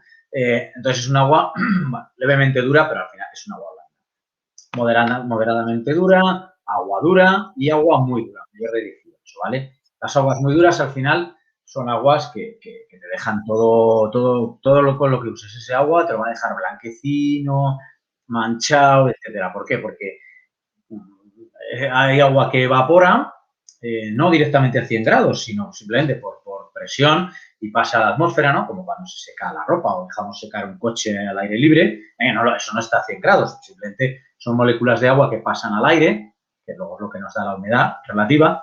Entonces, vosotros veis cuando lavamos los coches, si no lo haces, ahora todos los lavaderos tienen agua descalificada, ¿no? Incluso osmotizada. Si no fuese así, me acuerdo hace muchísimos años, pues bueno, tú lavabas el coche y luego tenías que darle un trapo porque se quedaba todo blanquecino, ¿no? Pues porque al irse el agua, las sales que lleva el agua se nos quedan en la superficie, ¿vale? Bueno, esto nos da una idea de la escala de dureza que podemos tener en nuestro agua. Ahora hablaremos de cómo eliminar estas durezas, ¿vale? Bueno, aquí está. Otra pregunta que quería hacerte. ¿Sí? Cuando vamos nosotros al supermercado a comprar, por ejemplo, agua mineral, no es esta misma escala, ¿verdad?, que has mostrado tú. O sea, esa digamos que es referente a los análisis que hacéis vosotros, que será una escala, Sí. vamos, que utilice todo el mundo así. Pero claro, al ir a comprar al supermercado te encuentras que lo describen como mineralización débil, muy débil. O sea, no Sí, hablan tanto de aguas duras o blandas, sino pues exactamente. eso, o sea, no se puede Sí. asimilar realmente y trazar un paralelismo así de decir, ah, vale, pues la blanda es la Mm, muy débil, levemente dura, o sea, no es exactamente los vale. mismos límites, ¿no? No, no, es verdad que lo que tú dices que no nos hablan de dureza, nos hablan de débil o fuerte en cuanto a sales, ¿no? Pero no viene incluso, no nos ponen la medida de la dureza, nos hablan de calcio y magnesio, sobre todo indican calcio, magnesio, sulfato, cloruro y pues, bicarbonato pueden incluir también y algunas te ponen el pH, no todas tampoco, ¿eh? Pero no nos hablan de dureza explícitamente, como aquí. Mineralización débil suelen ser aguas blandas. Mineralización más fuerte suelen ser aguas un poquito más duras. Pero normalmente aguas embotelladas no son aguas seguramente que nos pasen de 12 grados franceses. No, pero es verdad que no lo dicen tal cual. Ahí hay que fijarse más en el calcio y el magnesio. A ver, pues hombre, para aguas duras, no sé, pues pasar igual depende, porque esto, pero de 20, 30 ppm de calcio te puede dar aguas ya con cierta dureza. aguas con 10, 5 ppm de calcio, son aguas blanditas, ¿eh? Pero es verdad que no te hacen la misma clasificación que hemos hecho nosotros aquí. Sí, es así. Sí, Habrá es que para que solicitarlo no, ahí a las para que no normas. haya confusión, vamos, porque la gente normalmente lo que va a hacer es ir Sí, a comprar a lo mejor al supermercado y va a estar buscando a lo mejor estos términos que tú estás hablando y dicen, joder, aquí no claro. me dicen, vale, vale, vale. Sí, Vale, pero vale, bueno, vamos, con sí, buscar es... mineralización débil, sí, mineralización débil, tendrán muy poca dureza, ¿vale? De hecho, si luego alguno tiene algún kit, lo puede medir y comprobará que se verifica eso. Vale, entonces, bueno, ¿cómo eliminar la dureza? Pues bueno, aquí he hablado de una operación, bueno, esto es algo más antiguo, pero quería contároslo, que dice la dureza puede ser eliminada utilizando carbonato de sodio o de potasio y cal. Y estas sustancias causan la precipitación del calcio como carbonato y del magnesio como hidróxido. Bueno, estos son métodos más antiguos, se utilizaba mucho industrialmente. Añades sustancias para que al final te precipite la dureza, se vaya al fondo y te quede el agua más blanda, ¿no? Pero bueno, no es lo habitual. Hoy en día se utiliza, hablamos aquí en el siguiente párrafo, de la descalcificación de agua mediante resinas de intercambio iónico, ¿vale? Estos son los descalcificadores que igual, si alguien vive o utiliza, porque puedes vivir en Madrid o en Toledo, donde se supone que hay aguas mejores, pero bueno, puedes coger aguas de pozo y estas aguas de pozo tienen mucha dureza, mucha cal. ¿Cómo eliminarlas? Con descalcificadores. Estos son unas botellas, no sé, os podéis imaginar si no lo habéis visto, lo hay de todo, lo hay doméstico y claro, industrial. Al final son una especie de botellas, como de una especie de resina epoxi. Bueno, para que os hagáis una idea así en la mente, estas botellas típicas de los soldadores, ¿no? De acetileno, de lo que utilizan, pues una cosa así, bueno, más pequeñas o más grandes, de color azul. Y dentro llevan una resina, que son unas bolitas muy pequeñitas, de color crema, que son las resinas que lo que hacen es que retienen los iones calcio, ¿vale? Y magnesio, y como hemos dicho antes que el agua tiene que tener ese equilibrio de cargas, liberan iones sodio, ¿vale? Por lo tanto, el sodio es positivo igual que el calcio, o sea, el sodio tiene una carga positiva, el calcio 2, pero bueno, este sodio hace que se equilibre la carga del agua. Entonces, cuando el agua pasa por estas botellas, pasa por un tubo, hace un recorrido, en ese recorrido tiene un tiempo de contacto y va reteniendo ese calcio y sale con una cantidad de sodio mayor, no suele afectar a nuestros procesos, pero ha eliminado el calcio. Por lo tanto, ya ese agua no tiene dureza, ¿vale? Y es la manera más fácil. ¿Cómo regenero esta resina? Porque claro, esa resina se ha quedado con todo el calcio. Llega un momento que se agota. Pues estos descalificadores suelen tener un pequeño depósito al cual añadimos sal tal cual, y esa sal la tenemos con agua, por lo tanto se genera una disolución de agua muy salina, y cuando el equipo ya está saturado, esto se hace por tiempo, por volumen, etcétera, lo que hace es que aspira ese agua, la pasa por la resina y vuelve a hacer el intercambio al contrario. Se queda con el sodio y elimina el calcio. Pero ya en esa regeneración, este agua que va con calcio la tiramos al desagüe, ¿vale? Tiramos un agua con mucha concentración de dureza, ¿vale? Pero es la mejor manera de quitar la dureza. También, si no queremos un agua de dureza cero, podemos abrir un pequeño bypass que traen estos equipos y dejar que pase un poquito de agua con dureza y agua sin dureza. Si mi agua viene a 10 grados, por ejemplo, y yo quiero tenerla a 4, pues dejo que pase una parte de agua con dureza y agua sin dureza. Y de esta manera me va a hacer una mezcla y tendré agua de... Si meto agua a 10 grados y agua a 0, me dejará prácticamente así, ¿vale? Depende de alguna cosita más que precipite o no, pero bueno, para que os hagáis una idea. Es la mejor manera de eliminar la dureza, ¿eh? Las ósmosis inversas, fijaros, no la eliminan del todo. Una ósmosis inversa siempre tiene un mínimo paso de calcio. Muy poquito, no va a precipitar ni mucho menos, ¿no? Será pues inferior, va a ser un ppm, ¿no? Pero algo pasa. Pero con un descalificador podemos eliminarla por completo, ¿vale? Bueno, se determina por, esto ya os lo he contado antes, se puede determinar por reactivos, bien de gotas, bien con tiras, ¿eh? Dice que la dureza se puede percibir en el sabor del agua.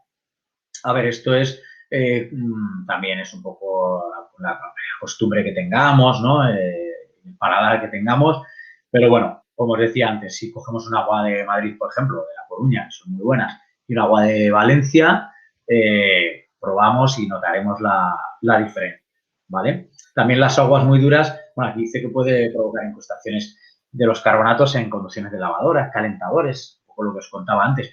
También nos pueden afectar bastante al riñón, ¿no? Al final el riñón es un filtro del agua y bueno, nos puede afectar a todo esto, ¿vale? Y luego, si ya se han formado, ¿cómo podemos eliminarlas? Pues con ácidos. Normalmente los ácidos sí que disuelven el carbonato cálcico, ¿vale? El vinagre, que es ácido acético, disuelve la cal. Si vosotros tenéis algún equipito que tenéis un resto blanquecino que lo laváis y no conseguís quitarlo, le dais con un poquito de vinagre, lo dejáis un tiempo de contacto y lo eliminará. Un ácido cítrico, un fosfórico, bueno, sí que lo elimina, ¿eh? ¿Vale? Bueno, aquí tenemos un ejemplo de un análisis del agua de Madrid, ¿vale? Que es lo que nosotros, a ver, nosotros hacemos agua de Madrid en distintas zonas. Pues si nosotros llevamos el tratamiento en una industria que está en Alcalá, pues hacemos un análisis del agua de Alcalá.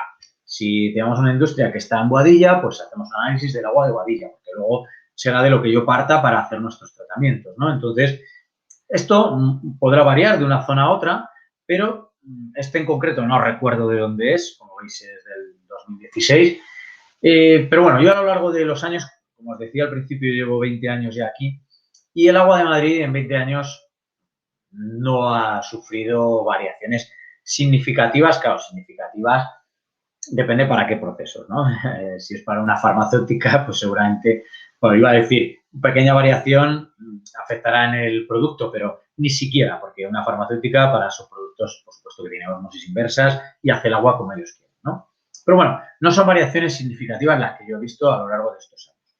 Y en cuanto a las zonas, pues sí que hay zonas que cuando hay sequía en verano, pues pueden utilizar agua de otros pantanos y entonces sí que hace que cambien las propiedades, que ahora os las voy a comentar, ¿vale?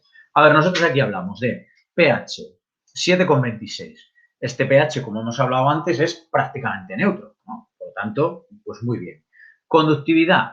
La unidad que veis ahí es una U, una S, microsiemens por centímetro. Se puede medir en micromos, en milisiemens, bueno. 110. El agua de Madrid, para que os hagáis una idea, pues se mueve en torno a entre 100 y 150 microsiemens de conductividad.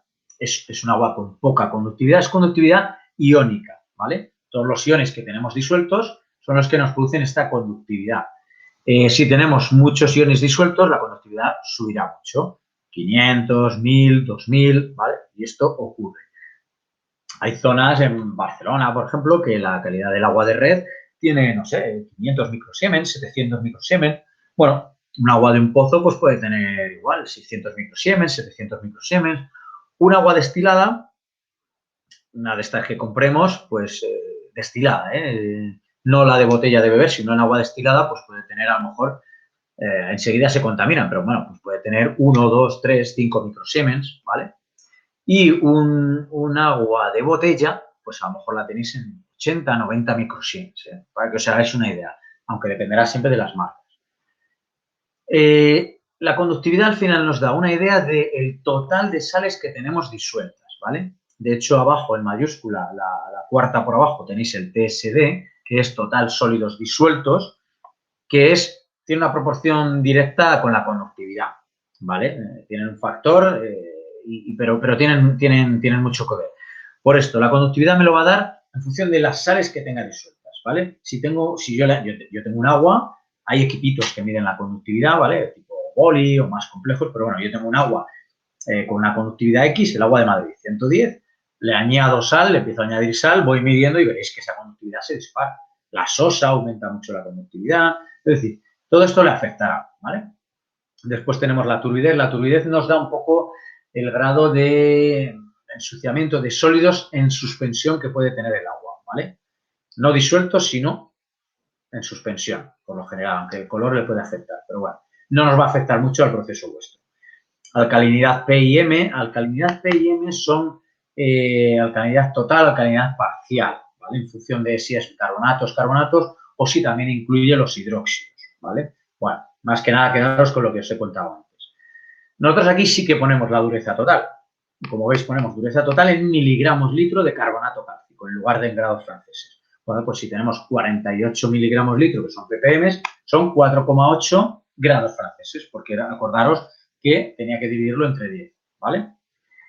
Mirad, lo que os decía, de calcio tenemos 12,8 miligramos litro y de magnesio 3,84. Esto os puede dar una idea. Si os copiáis estos datos, cuando lo comparéis con una botella de agua de beber, como comentaba antes Pablo, veréis que si tenemos más calcio y más magnesio, el agua será más dura, aunque no lo ponga, pero será más dura. Si tenéis menos calcio y menos magnesio, será más blanda, ¿vale? Será un dato que esto puede valeros un poquito de guía o de vara de medir, por decirlo así, ¿vale? Después tenemos los bicarbonatos, carbonato sódico, sosa cáustica, el TSD, que era el total sólidos disueltos, los cloruros y sulfatos, es muy bajito en esta ocasión, y el nivel de hierro. El nivel de hierro normalmente lo medimos sobre todo por ver que si está corroyendo las tuberías o no, ¿vale? Entonces, sí que este análisis os puede valer un poquito de guía, porque dices, bueno, pues tengo la dureza y sé el calcio y el magnesio. Si me varía ese calcio y magnesio, podéis intuir que la dureza va a variar también, ¿vale? Bien. Pues paso y aquí hablamos de cloro libre y cloraminas, sobre todo porque son los biocidas que se utilizan en agua potable, en la mayor parte de los sitios. En unos se utiliza uno, en otros otro, y en piscinas incluso, etcétera. Entonces, bueno, cloro libre proveniente del hipoclorito sódico normalmente, ¿vale? Y cloraminas provienen de, pues, es un compuesto formado por cloro y amina, ¿no? Queda así muy literal, pero bueno, es así, ¿vale? Es un compuesto que se forma del cloro con aminas, ¿vale? Que también actúa como biocida. Ahora veremos sus ventajas e inconvenientes de cada uno. A ver, bueno, son aptos, por supuesto, para agua potable a las dosis que se recomiendan, ¿eh? Por ejemplo, el cloro libre, que se mide también con un kit, pues para agua potable tiene que estar entre 0,2 ppm y 0,8 ppm, ¿no? Esto es un decreto, además, nacional. Después, las cloraminas, pues bueno, las cloraminas no se miden directamente. Nosotros lo que medimos, para medir cloro, se mide cloro libre o cloro total, ¿vale? Y la cloramina es cloro combinado. El cloro total es el cloro libre más el cloro combinado. Por lo tanto, sabiendo el cloro libre y el cloro total, sabremos el cloro combinado, ¿vale? Por esto hablamos de que son muy fáciles de controlar sus niveles, ¿vale? Bien, voy a pasar la diapositiva y lo vemos aquí un poquito más claro. Vamos a ver. Esto es la distribución del ion hipocloroso y el hipoclorito en función del pH. Como veis, la línea morada, ¿vale? Que es el ion hipocloroso. Le digo ion porque veis que tiene una carga menos, ¿vale? Como veis, si vemos la fracción de cloro libre con respecto al pH, para pHs bajos del ion hipocloroso tenemos muy poco, 0, 0,2, 0,4, por lo tanto, no actuará bien como agente biocida, ¿vale? Perdón, os lo estoy contando al revés, disculpadme. El que tenemos es, el que nos va a actuar como agente biocida es el hipoclorito, ClOH, ¿vale? Entonces, ¿qué ocurre? A ver, disculpadme porque sí, correcto. Vale, entonces, ¿qué ocurre? Vamos a ver, vosotros veis, sobre todo la franja entre 7 y 8, que es donde se cruzan. Vamos a ver. Nosotros el hipoclorito sódico se utiliza como biocida y su máxima efectividad la tiene entre 7 y 8, ¿vale? Si yo tengo un agua, ya me voy a una piscina o porque para las aguas del tratamiento vuestro no va a afectar, pero si yo tengo un agua pH mayor de 8, ¿qué ocurre? Que por mucho hipoclorito que yo le añada, no va a actuar como biocida. Veis que la línea azul, que es la correcta, que me había aquí traspapelado un poco, veis que va disminuyendo su concentración en función del pH. Entonces, cuando llego a 8 ya es muy bajita y en 9 y 10 prácticamente inexistente. Es decir, que si yo tengo un pH de 9, por mucho hipoclorito sódico que yo añada al agua, no voy a medirlo. No va a tener actuación como agente biocida, ¿vale? Entonces, pues eso tenemos que tenerlo bastante claro. ¿Qué nos interesa a nosotros? Eliminarlo, ¿no? Porque al final, para hacer la cerveza o la hidromiel, lo queremos eliminar. Es bastante volátil, por decirlo así. Calentando el agua o dejándola un tiempo la noche anterior, se suele evaporar y lo perdemos, ¿vale? Entonces, nosotros, claro, os hablaba de biocida como que nos interesa tenerlo para tener el agua potable, etcétera, pero bueno, en nuestro caso no lo queremos en el agua. Entonces, para eliminarlo, lo más fácil es evaporación y ya está, ¿vale? Luego veremos otro método. Después, en cuanto a las cloraminas, ¿vale? Pues tenemos un poco, a ver, esta gráfica es cloro libre y combinado. Sí, es una comparativa, ¿vale? Para que veáis la diferencia. En Madrid, por ejemplo, se utiliza en la red del canal de Isabel II cloraminas, ¿vale? ¿Qué ventajas tiene la cloramina? Pues bueno, como veis, en el tiempo es mucho más estable la cloramina, ¿vale? Si tenemos un agua a 20 grados, que es, podemos decir, una temperatura habitual suele ser un poquito menos, ¿no? La que nos llega a los grifos. Pero veis que la línea azul es la de cloro libre, que nos daría el hipoclorito, ¿vale? Y veis que enseguida con el tiempo lo perdemos, ¿verdad? Pues tenemos aquí que si pasamos de 1,2 ppm, en prácticamente 50 horas ya lo hemos eliminado, ¿vale? En Sí, cambio, el cloro Carlos, combinado, veis que te dura puedo más. interrumpir un momento para Sí, explicar un poco, que sí, bueno, sí. yo me imagino que hay algunos de los que ya lo saben, pero bueno, por incidir. El tema del cloro, aparte de, bueno, pues que actúe como biocida, aunque realmente tendría que ser el nivel mucho más alto para que, digamos, afectase de esa manera a la levadura. Es que cuando, bueno, en un agua que tenga cloro, que tenga cloraminas, se van a formar unos compuestos que se llaman clorofenoles, que van a impartir al final de la fermentación una especie de olor como hospital, como esparadrapo, como antirita.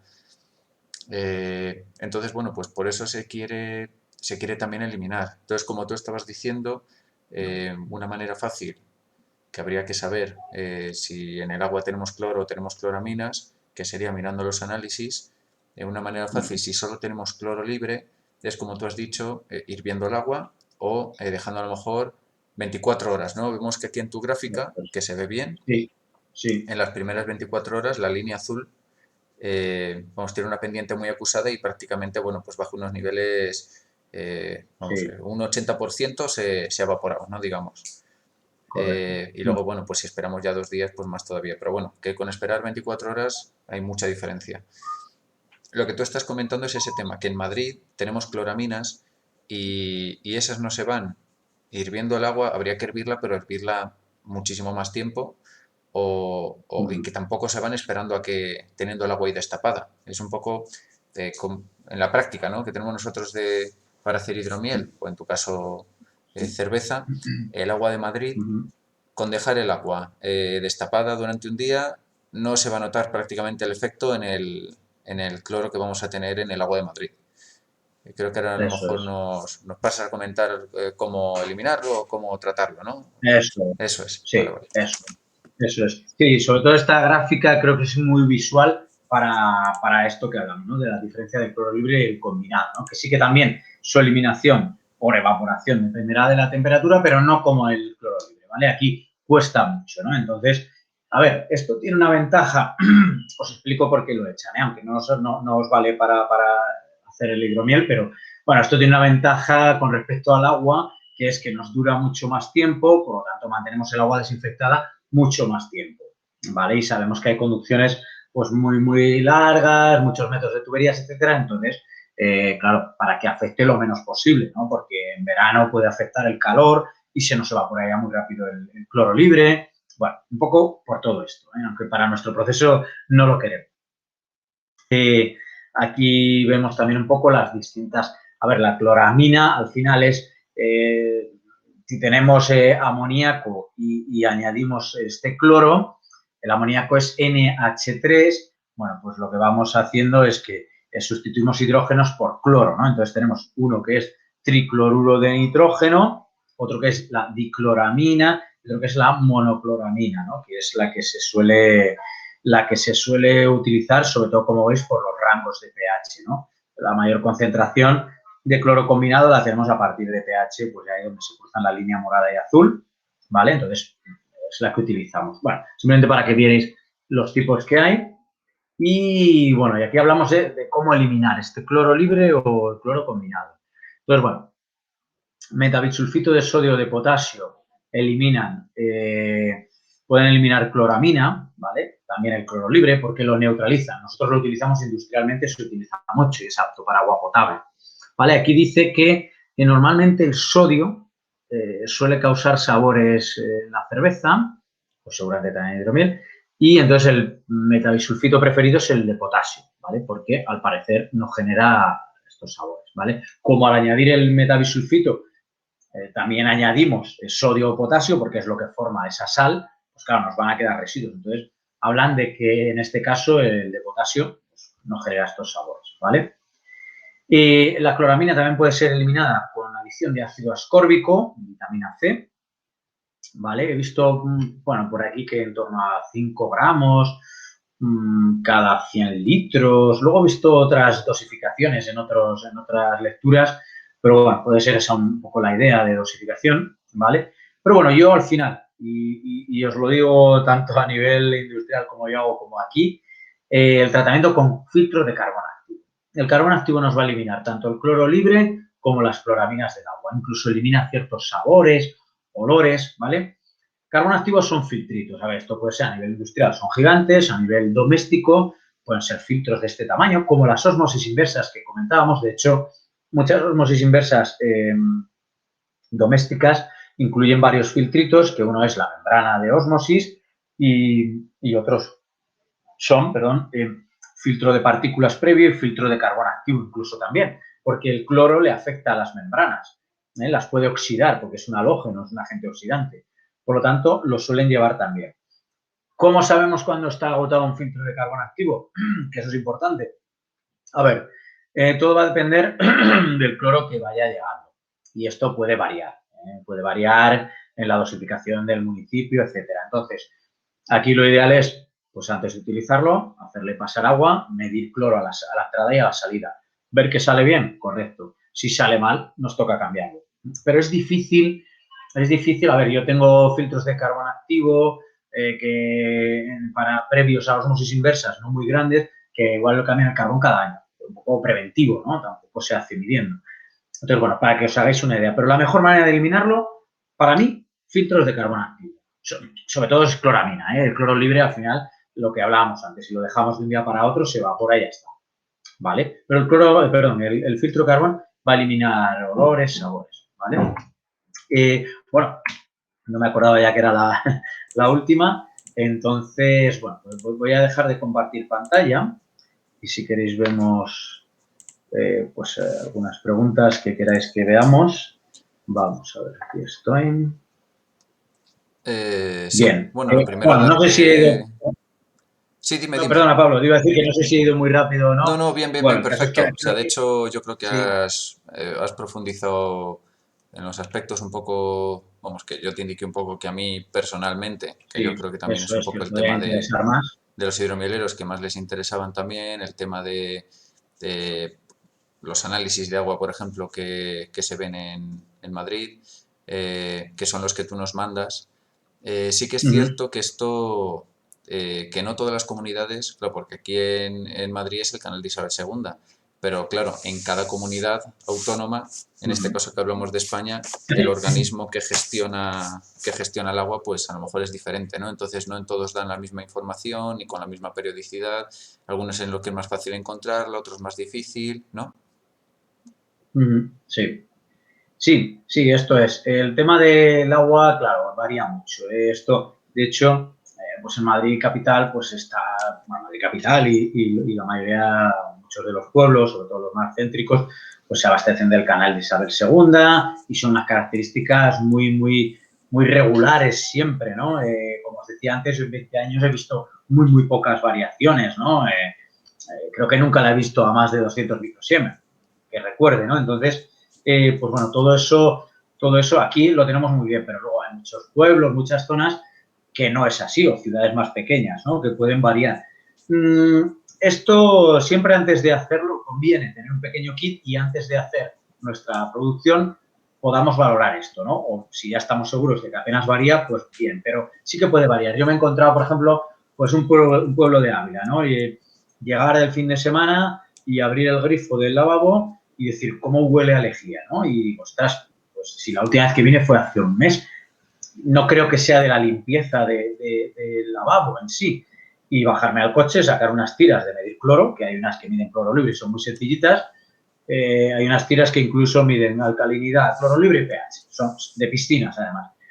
Medir y tenía, pues fijaros, me marcaba más de 10 ppm, cuando el límite potable es 0,8 ppm, o sea, una barbaridad, y me bebí ese agua. A ver, no me pasó nada, pero es verdad que puede variar muchísimo. Sí. ¿Por qué? Porque allí en este pueblo, pues tienen allí una pequeña depuradora que la filtran un poquito, si acaso, y añaden cloro a saber cómo lo añaden. O sea que efectivamente puede variar mucho las calidades del agua, las calidades del agua y las concentraciones de estos cloros en cada zona. Entonces, tenemos que tener muy claro si algún día vamos a cambiar y la vamos a hacer en otro sitio, un previo pequeño análisis del agua vendría bien. Luego un tema que hemos estado hablando, que creo que ha surgido una confusión. Bueno, si le he comentado al oyente que creo que sigue por aquí, si quiere, vamos, tiene vía libre para, vamos, para quitarse el silencio y para intervenir. Es el tema vamos, que había iniciado yo. Vamos, voy a dejar que se explique el primero y luego, bueno, pues haré yo alguna puntualización. Sí, es que nos hemos estado escribiendo por el chat. Haré alguna puntualización si hay algún tema que a lo mejor ha dado pie a confusión o ha dado pie a...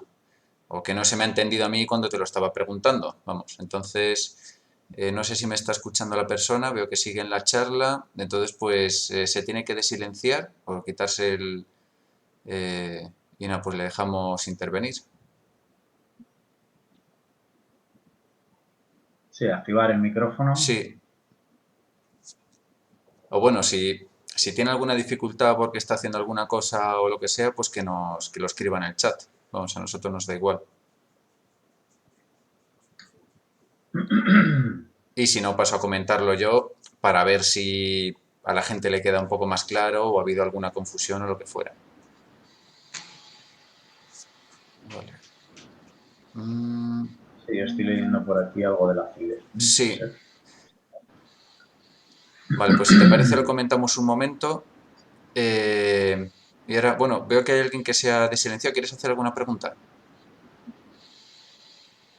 No, solamente agradecer la charla porque me ha clarificado muchas cosas.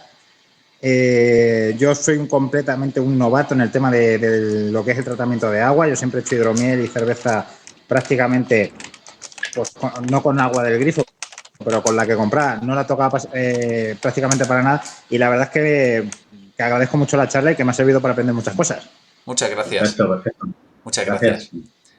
Vale, pues paso un poco a comentar lo que nos han dicho antes. A ver, yo lo que decía, si lo he entendido bien y si mis conocimientos de química no están muy oxidados, es que tú al final cuando disuelves, yo qué sé, pues eso, un ácido cítrico o un ácido tartárico o algo así en agua, esto se disocia y hay una parte que son lo que tú has llamado lo que han hecho aquí una aclaración, el hidrón, ¿no? El protón de hidrógeno, que es lo que mide el pH, digamos.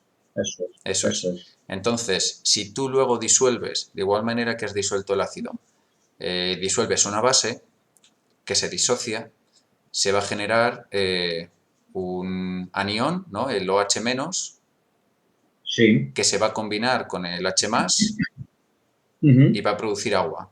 Y digamos que eso es lo que neutraliza el pH. Yo lo que estaba diciendo es que al final, si tú tienes un análisis, yo hablo de análisis que tú puedes pedir del hidromiel o de la cerveza o del vino. Tú pides un análisis de los ácidos que hay en el mosto o cuando ya está el producto terminado, al final te van a decir, por ejemplo, ácido tartárico, ácido cítrico, ácido acético, y te van a dar la concentración de ese ácido.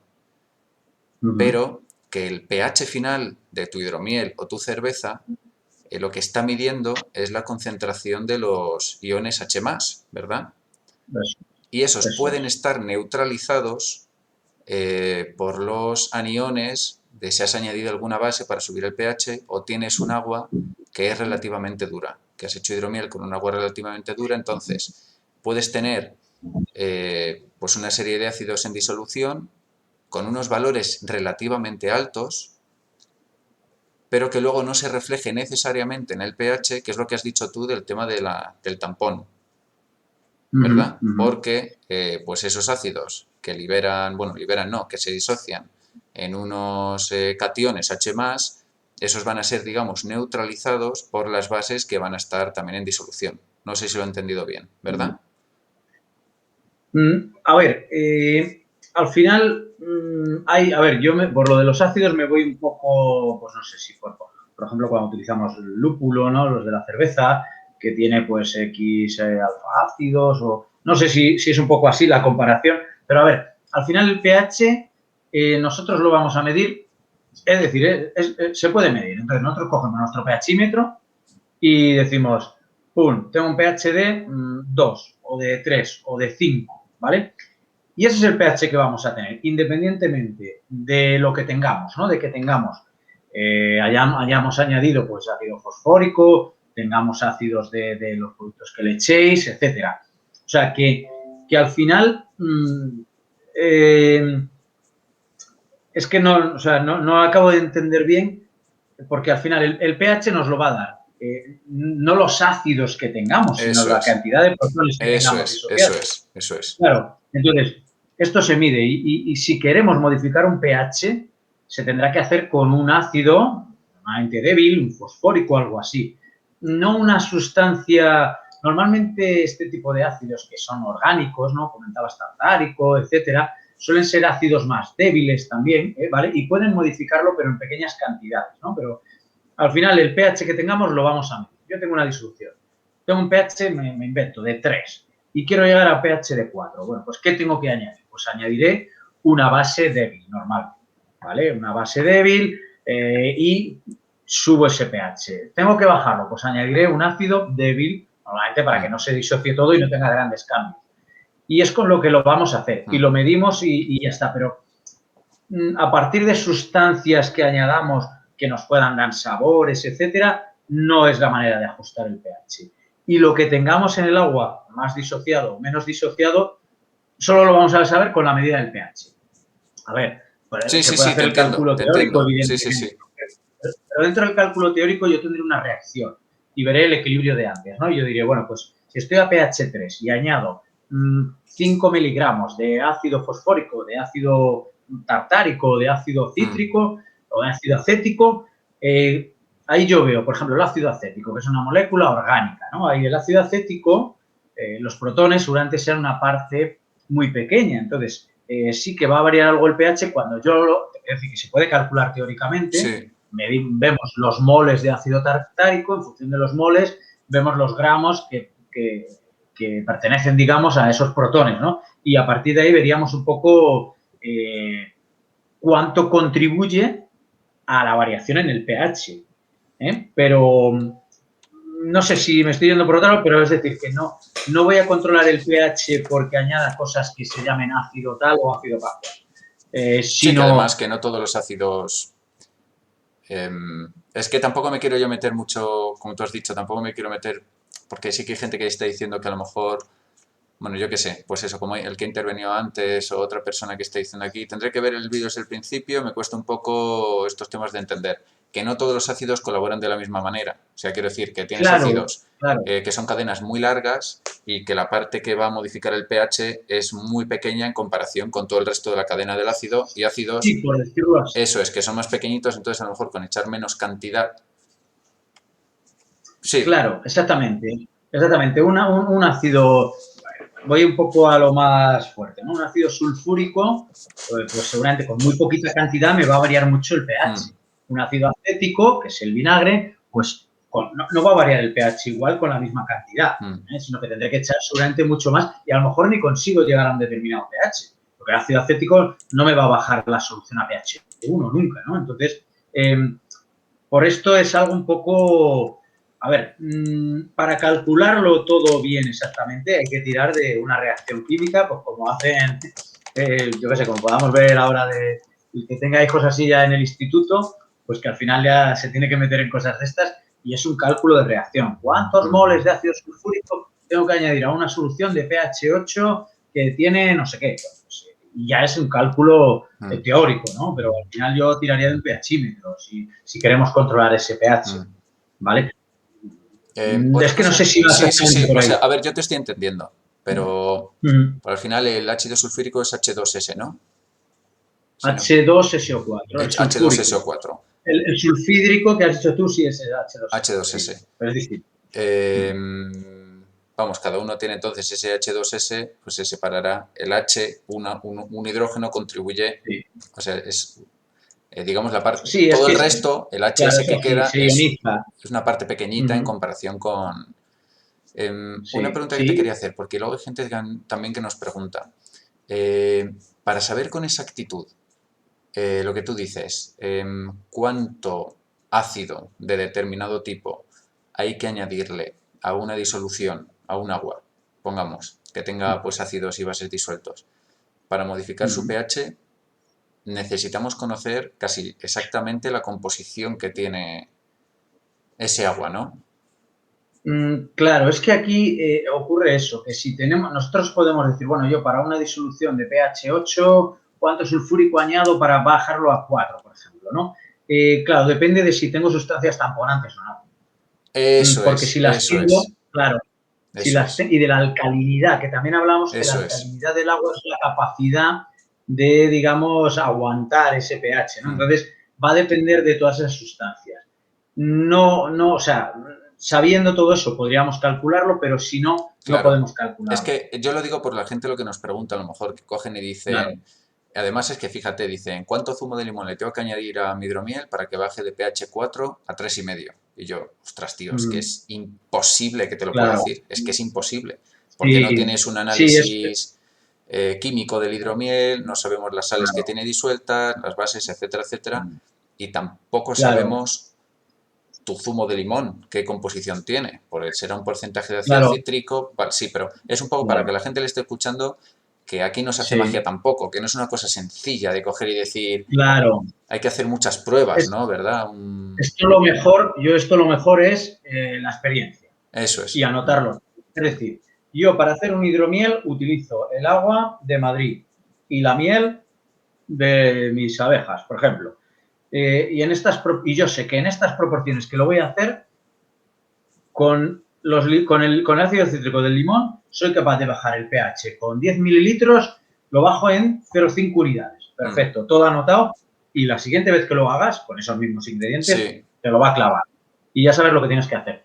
Pero si no, es complicado, porque no sabemos exactamente la composición. Entonces, claro. puede haber sustancias tamponantes y no conseguirlo. O como bien decías tú, limones que tengan un ácido, o sea, un pH más ácido, más básico. Sí. Mm. Bueno, más básico no, Sí, pero menos que nos ácido entendemos, nos entendemos. en función de la cosecha, incluso, fíjate lo que te Eso voy, ¿no? es, Entonces, eso es. no podemos hacerlo así, Vale, de bueno, primeras no. es un poco por eso, y yo qué sé, porque hay gente Sí, que todo lo pregunta en el grupo como con bien, bien, cantidades exactas y que vamos, que claro, no se hace así. Pues no sé claro. si hay alguna persona que tenga alguna duda, no sabemos si lo que hemos hecho ha sido aclararlo o ha sido eh, Ya, liarlo más, embarullarlo. ¿no? A ver, yo me he enterado de todo, me ha parecido muy buena la explicación, una charla muy útil Sí, y yo espero que la gente haya sido capaz de abstraer el tema teórico que has estado tú comentando a lo que es una producción real, que al final se usa porque son los parámetros que te influyen en, pues yo qué sé, oye, se me ha parado la fermentación, qué pH tienes, tal, qué ácidos tienes, o le has claro. añadido zumo de tal, o le has añadido... O sea, al final son cosas que... O con qué agua lo estás haciendo, ¿no? O sea, Sí, yo qué sé, pues le he echado tal, tengo un sabor raro en el hidromiel, me huele a medicamento, ¿esto por qué puede ser? O me está sabiendo como un poco a no sé qué, qué agua usas. O sea, que al final son cosas que es que determinan en gran medida la calidad del producto. Entonces, no sé si hay alguien que tenga ahora alguna pregunta y si no, pues paso a cerrar la charla. Vamos a esperar como 10 segundos o 15 a ver si alguien se anima. sí, yo aprovecho y sobre todo, bueno, comentaros que, a ver, sobre todo esto, la intención era un poco que conocierais más los conceptos un poco del agua y por qué esto y por qué lo otro, ¿no? Es verdad que yo no os lo he asociado con el hidromiel, porque no hago Mm, hidromiel, ¿no? Y incluso con la cerveza que sí que la hago, pero hay conceptos que tampoco asocio porque no estoy muy metido tampoco en la cerveza. Pero sobre todo era un poco la idea de más la química del agua en sí, ¿no? El por qué el agua disuelve casi todo, otras no, un poco todo eso que hemos visto, ¿no? A mí ya te digo que me ha resultado muy útil. Y tips como las que has dado en plan de, oye, si tienes mucho carbonato, hierves el agua y mira, al día siguiente se te ha quedado en el fondo.